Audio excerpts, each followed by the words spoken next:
लोगों को चेतावनी देना चाहता हूं कि सुन लो, आलोक मेहता के रगों में अमर शहीद जगदेव प्रसाद का खून बह रहा है।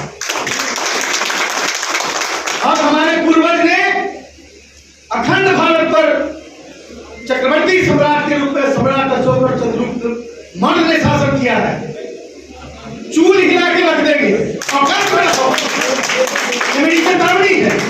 और आलोक मेहता गिरा भक्ति से डरने वाला नहीं है। यदि हरियाणा है तो आ जाओ मैदान में, आने वाला चुनाव आ रहा है, दिखा देंगे।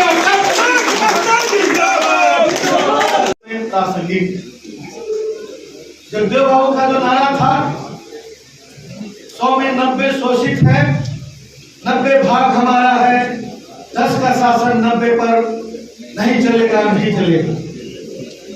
तोते की मां ने अपने तोते को सिखाया, शिकारी आएगा, जाल बिछाएगा, दाना डालेगा, भूल से उसमें फंसना नहीं। बच्चे ने उस लेसन को रख लिया और गीत के रूप में गाता रहा, शिकारी आएगा, जाल बिछाएगा। शिकारी आया, जाल बिछाया, दाना डाला और इस गीत को गाते गाते तोता उसमें फंस गया। वही स्थिति हमारी और आपकी है। 100 में 90 शोषित है, 90 भाग हमारा है, 10 का शासन 90 पर नहीं चलेगा, नहीं चलेगा। बोलते बोलते और रटते रटते उन तमाम 10% के जो लोग हैं जिन्होंने जिनके बारे में जगदेव बाबू ने कहा कि वो शोषक वर्ग है, उस शोषक वर्ग ने जाल बिछाया और कई इलेक्शन, पिछले 3-4 इलेक्शन से देख रहा हूं हमारे लोग जाकर तो तोते की मां ने जो तोते को समझाया, यदि तोता का बेटा तोता जो है उसको समझ लिया होता रखने के बजाय तो शायद शिकारी के जाल में नहीं फंसता। अब मैं उसी के लिए आगाह करने आया। आने वाला जो दिन है तो फिर शिकारी आएगा और जाल बिछाएगा। देश में जाल बिछाने की कवायद हो रही है और बिहार को चरागाह समझा जा रहा। करना धरना कुछ नहीं। 15 लाख कहाँ गए और 16 करोड़ रोजगार कहाँ गए? इन सवालों पर चर्चा करने के बजाय मंदिर और मस्जिद में उलझाया जा रहा है। जिनको मंदिर में घंटी बजाना चाहिए था, उत्तर प्रदेश के मुख्यमंत्री जो एक मठ के महंत हैं, वो आपकी गद्दी पर जाकर बैठ चुके हैं और आपको कहते हैं कि जाकर मंदिर में घंटी बजाइए। हम जगदेव की संतान हैं, हम घंटी बजाने के लिए पैदा नहीं लिए। 100 में 90 शोषित है, 90 भाग हमारा है, 10 का शासन 90 पर नहीं चलेगा, नहीं चलेगा। समझाने के लिए है अपने आने वाली पीढ़ी को और अभी की पीढ़ी को। तब तक इस बातों को समझिएगा नहीं। जगदेव बाबू किसी एक जात के पैरोकार नहीं थे। जगदेव को इन बातों की समझ पैदा कीजिए। और 50 वर्षों के इतिहास पर मैं बात कर रहा था कि 100 में 90 शोषित है, ये आया कहां से? हमने अंग्रेजों की बात की थी और अंग्रेजों से कैसे यहाँ पर दमन की सत्ता कैसे स्थानांतरित की गई उसकी बात की। मिर्ची लग गई, मैंने पूरा एक्सप्लेन किया, मैंने बताया कि मैंने क्या कहा। उसके बावजूद कुछ लोग, अब मैं उनका नाम लूंगा तो फिर होगा कि भाई बोल रहे हैं। मैंने किसी जाति का नाम नहीं लिया था। जब हॉल में बैठे हुए मैं कहूं कि इसमें 50 आदमी चोर है तो सबसे ज्यादा गुस्सा उसको लगेगा जो सचमुच चोर है। उसी तरह की मिर्ची लग गई है और चारों तरफ से लगा क्या हो गया। अरे मैंने पहली बार थोड़े कहा, मैं पहले भी बोलता रहा हूं। आलोक मेहता राष्ट्रीय जनता दल का प्रधान महासचिव, लालू प्रसाद जी और तेजस्वी जी ने और नीतीश कुमार जी ने मंत्रिमंडल में दूसरे नंबर का स्थान दिया है। कि आपको इज्जत मिली है, सिर्फ आलोक मेहता को नहीं मिली। भूमि सुधार, गन्ना और उसके बाद पार्टी का प्रधान महासचिव। यदि ये इज्जत आपको मिली है तो वो ताकत भी मिली है और वो ताकत उतनी ताकत है जो जगदेव बाबू ने देकर रखा है। मैं उन्हीं चीजों को याद कराने के लिए आया।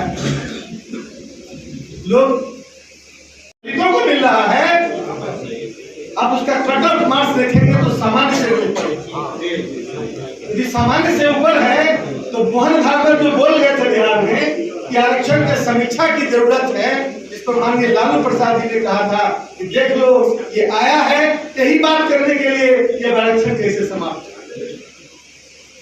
एक पटकनी 2015 में आप लोगों ने दी, उसके बाद होश जब आया तो उन लोगों ने बोलना बंद कर दिया, करना शुरू किया, और उसी का नतीजा है कि आज कट ऑफ मार्क्स आरक्षण में आरक्षित वर्ग के लोगों का सामान्य वर्ग से भी ऊपर आ रहा है। क्या इसका मतलब हुआ? इसका जो मतलब हुआ वो यही हुआ कि अब आप ही से बुलवाना चाह रहे हैं कि अब आरक्षण हमको नहीं चाहिए, छोड़ दीजिए, जान बदल। और आरक्षण समाप्त करने का इससे बेहतर तरीका उन लोगों के लिए कोई नहीं हो। इसमें जगिए, ये जगने का समय है और अपने आप की ताकत को पहचानिए। एक जमाने में बुलेट में ताकत होती थी और बुलेट वाले लोग हमारे लोगों के गर्दन पर संगीन रखकर और वोट दिलवाते थे और हमारी ताकत का हरण करते थे। लेकिन जिस ताकत को बाबा साहब अम्बेडकर ने संविधान के अंदर दिया, समाज के 90% लोगों को उस वोट में, उस बैलेट में बुलेट की ताकत से भी ज्यादा तेज ताकत है, बुलेट से भी ज्यादा तेज छेदता है। किसी की घबराहट, हम जब कुछ बयान देते हैं हम 50 वर्ष, अरे शांत रहिए, बातें जब बता दी सोशल मीडिया में से लेकर हर मीडिया तक, उसके बावजूद मैं देख रहा हूं कि बहस हो रही, माफी मांग, गोली मार देंगे, गाली दी जा रही है, तो मैं उन लोगों को चेतावनी देना चाहता हूं कि सुन लो, आलोक मेहता के रगों में भी जगदेव प्रसाद का खून बह रहा है और हमारे पूर्वज ने अखंड भारत पर चक्रवर्ती सम्राट के रूप में सम्राट अशोक और चंद्रगुप्त मौर्य ने शासन किया है। चूल हिला के रख देंगे और मेरी चेतावनी है। और आलोक मेहता गिरफ भक्ति से डरने वाला नहीं है। मैं कहना चाहता हूं कि बिहार के लोग देश में परिवर्तन लाना चाहते हैं। हमने जो बातें कही है यहाँ से यूपी तक और देश के विभिन्न भागों तक गई है और मैं अपनी बातों पर स्थिर हूं, क्योंकि ये बातें हमारे पूर्वज, हमारे क्रांतिकारी पूर्वज अमर शहीद जगदेव बाबू ने किया। जगदेव